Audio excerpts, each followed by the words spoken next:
Hello and welcome back to another episode of Critical Reactions with your host Bryan. We're going to continue on with this theme of exploring bands who have changed their vocalists, looking at two songs from a band's discography with a different vocalist on each track, or different vocalists on each track, as we saw with The Ocean last week. Today and tomorrow we're going to be checking out Faith No More. Today we're going to be looking at something with Chuck Mosley on vocals called We Care a Lot. This comes off of their second album, which is Introduce Yourself. Tomorrow we're going to be checking out, I think it's called Ashes to Ashes, with Mike Patton on vocals, if I remember correctly, which will be interesting. I don't think I've heard Mike Patton outside of what's the band that he does? Mr. Bungle. Although I think I've heard him do some featured vocalists in other groups, but I don't think I've ever heard him do a lead vocal on anything else. So that'll be interesting to hear, but that's tomorrow. Let's dive into some Faith No More right here. Chuck Mosley, We Care a Lot.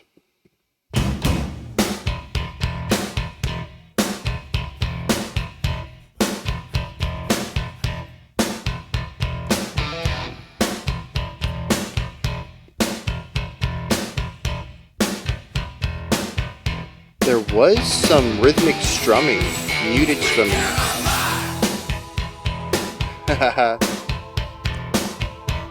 Those keyboards.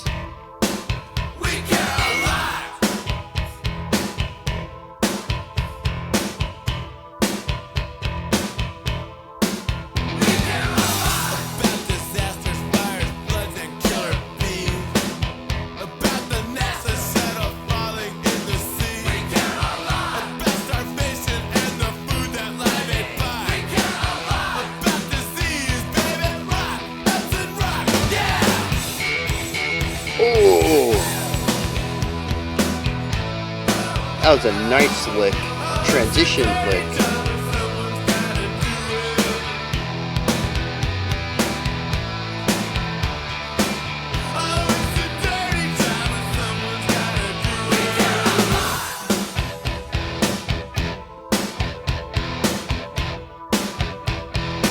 It's definitely a Faith No More track.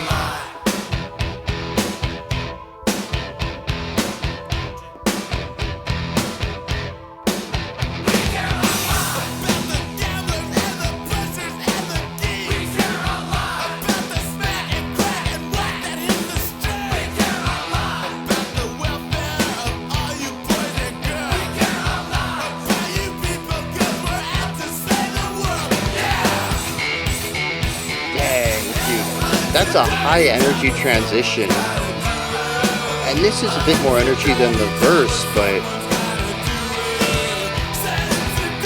it's like we peaked to dip it down just a little bit.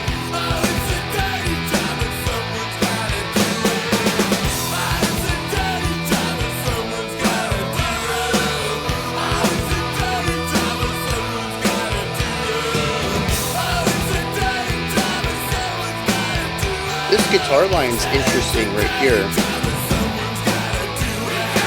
Strong counterpoint against the vocals.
I don't think this analysis is going to be very long. It's a rather simple song. It has its two ideas. We have the verse idea, which is a bit slower moving, more emphasis on harmony than anything else, and a lot of space for the vocals to exist within. And then the chorus, which has a little bit more movement to it. We have an extra guitar line and a little bit more, maybe, I don't know if I should necessarily call it higher energy vocals, but it definitely feels more driving. And then we have the transition between these two ideas, and that's it. It's just, it bounces back and forth between the A and the B. So, what is the A section? It's a lot of atmosphere. There's chords. We have a little bit of a moving bass line, which is kind of nice. We do have a call and response almost in the vocals, where we have the group vocals say "I care a lot," and then the main vocals come in with I don't know. I didn't catch the rest of what they were saying, but the "I care a lot" was really driven into my head. The vocals, though, I'll say the main vocals, not the group vocals, they're very rhythmic. Da da da da da da da da da. Very little pitch movement in there, but it's very articulated, very staccato. It's a very percussive style of vocals. Even in the chorus, which has a little bit more fluidity between the notes in the vocal line, there's still a rigidness to it all.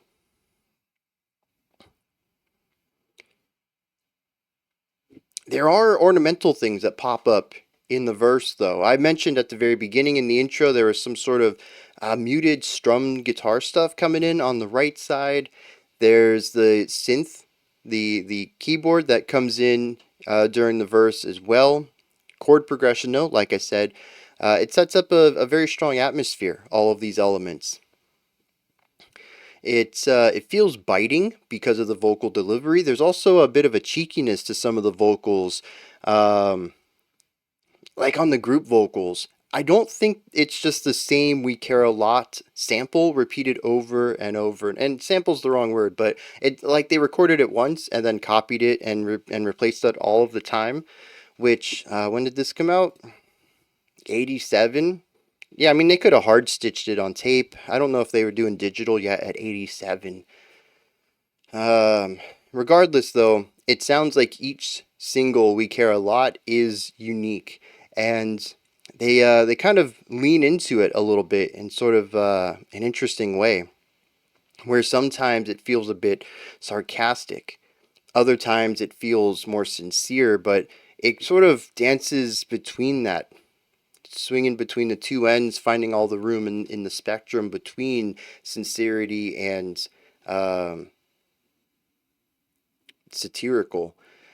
And I'm not sure what that's supposed to represent. Maybe they don't really care a lot. Well, we'll hit the lyrics. I'll find out what they're caring about.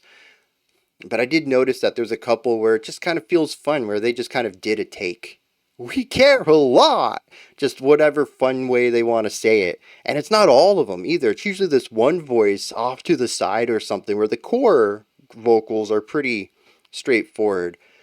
But there's one vocal that's just kind of having fun on the outside of it, changing it up every time, weird inflections at other times. It doesn't feel like they're taking it too seriously. And I think that's really what stands out to me the most on the verse, because everything else is a slightly bit of a funky bass line and chords.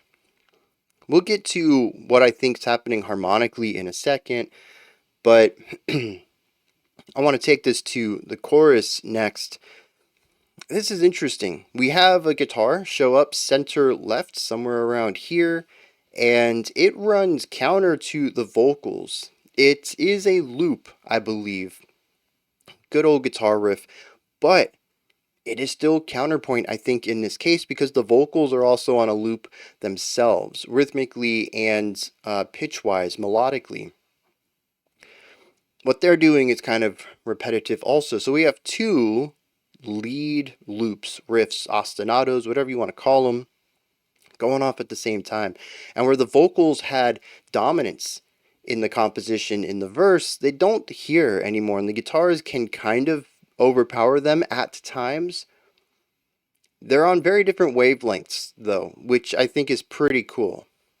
They don't really intersect too often, but I do feel like they are somehow complementary of each other. It is something that feels right, even though on paper it looks wrong. And I appreciate that. I think if I were to be mixing it, I probably would have brought the guitar down a little bit and had it be a secondary line in the song, but the choice to bring it up and match the vocals and sometimes even be a little louder than the vocals absolutely works. And it creates this feeling of being drowned out by noise. Whatever they're caring about, people can't hear them. There's noise happening elsewhere. At least that's my interpretation of it at this point. Again, still haven't read the lyrics. Might be sarcastic. But I find this to be an interesting decision overall. And I'm curious if I can't figure out some sort of hypothesis of why they would have went this direction on it. Because otherwise, I think the chorus would have been fine without it. I don't think anyone would have felt it was empty, at least in a universe where that guitar part was never included. But without it, or having heard it now, there's no way I could ever listen to it without it. It fits in there. It complements it in ways that I can't understand, and I really appreciate that. Now, I mentioned that this feels like a Faith No More track. I only know one Faith No More song. Everybody probably can already guess what it is. What is it called? Epic? Is that what it's called? The You Want It All But You Can't Have It song? I feel a lot of that in here. In fact, it wouldn't surprise me if that came off of this same album. The production of it, the guitar tones, the keyboard sound, the atmosphere of it all, the way that the drums and bass, as simple as they are, complement and bounce off of each other rhythmically. There's a lot of stuff that I can hear that matches that one. Even the rhythmic vocal delivery, particularly in the verse of Epic, but in this one pretty much all throughout the song, it reminds me a lot of that track. This is a very different song, but a very similar sound, a very similar style to it. And it didn't take very long for that to kick in. Even if I didn't know who Faith No More was, I'd still, oh, dude, it's that song from the radio I heard, decades ago. it's it's just they have this one sound, at least possibly for this era of their life. And it's in all of the production, it's in all of the chordal choices, it's in the way that the vocalist delivers their lines. It just feels baked into the identity of this band at this point in time. I'm not going to say that this is how they've sounded across all their albums. Of course, I don't know. Maybe I just got the two songs that sound the same and nothing else in their library matches. But 100% of Faith No More songs I've heard sound very similar. And I think that's interesting because they have a sound that's so unique despite being rock. I don't think there's anything special about this. They just have their own unique production style to it. And the vocals, I think, are maybe a bit more unique in the realm of rock, but they've just crafted a sound that's them. And it's one of the it's like Megadeth, man. You hear Dave Mustaine on vocals and guitar, really doesn't matter who's in the band, honestly. His guitar style and his vocal style defines so much of Megadeth's sound. Faith No More, I don't think I ever knew this because, like I said, I've only heard one song from them, but they have a sound, a very unique sonic footprint. And I think that's pretty cool. It's one of the hardest things to do in music is to sonically define yourself. To say, hey, I'm not just another band in this genre. And I think that's pretty cool. It does create something of interest, though, with the vocals specifically, where, I don't know, I have a hard time getting into them here. I wish there was a little bit more melody on this track. Something, like I said, it's just verse, chorus, and a lot of it is texture, atmosphere, and rhythm. Maybe it's just this song, though. But I had a hard time enjoying it beyond sort of a, hey, I know this sound kind of concept. Now, I mentioned one of the last things I wanted to touch on then was atmosphere and emotion, what's going on here. This is moody. I don't know if the moodiness is supposed to bleed into anything thematically. I'm kind of hoping it does, but a song that, from my perspective, taking it at face value, is about caring about a lot of things and being spoken over by guitars at these big moments and feeling moody about all of that and feeling maybe a sort of helplessness is what I'm getting out of this song. Now, as I mentioned, though, and this is why I wanted to do the production and sonic side first, it could just be that this is their sound. And maybe the emotional palette of this track, the driving energy and brooding moodiness, don't have anything to do with the themes of the song, it's just the kind of music they play.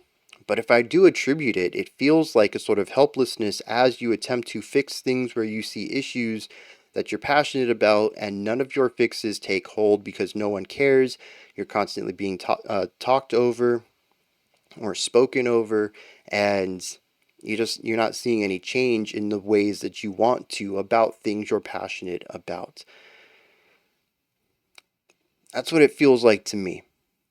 But I still have a sneaking suspicion there might be something sarcastic here just based off of some of the vocal deliveries. Everything else feels very straightforward. So let's dive into some lyrics and see what this song is saying. Alright, this song has a lot of lyrics, but not a lot of unique things to talk about. The verses are literally just saying we care a lot about blank, and the about blank is a plethora of ideas, kind of jumping between more standard things to care about, like disasters and fires and floods and bees and starvation and disease, but also about the Garbage Pail Kids and the Transformers. I think that side definitely leads to more of a satirical take on this. They present it straightforward and then pull the rug out and say, yeah, see, we're not taking this seriously. We're going to get to that in a second. But they talk about drugs being pushed out into the streets. They talk about people on welfare. This one line here also kind of hits in that more satirical sense. He says, we care a lot about you people because we're out to save the world. There's also, we care about the wars that we're fighting because, gee, that looks fun. So definitely a little bit more satire in the final line for most of the verses, but by the time you get to verse 4 and they're talking about Garbage Pail Kids and the Transformers, we care about them because there's more than meets the eye. You can tell that they're really taking the piss out of this, and I kind of get it, particularly because of the chorus, which states, we care about all this because it's a dirty job, but someone's got to do it. And that phrase typically refers to a task that needs to be done that is usually not glamorous, that most people are not flocking to do the job. And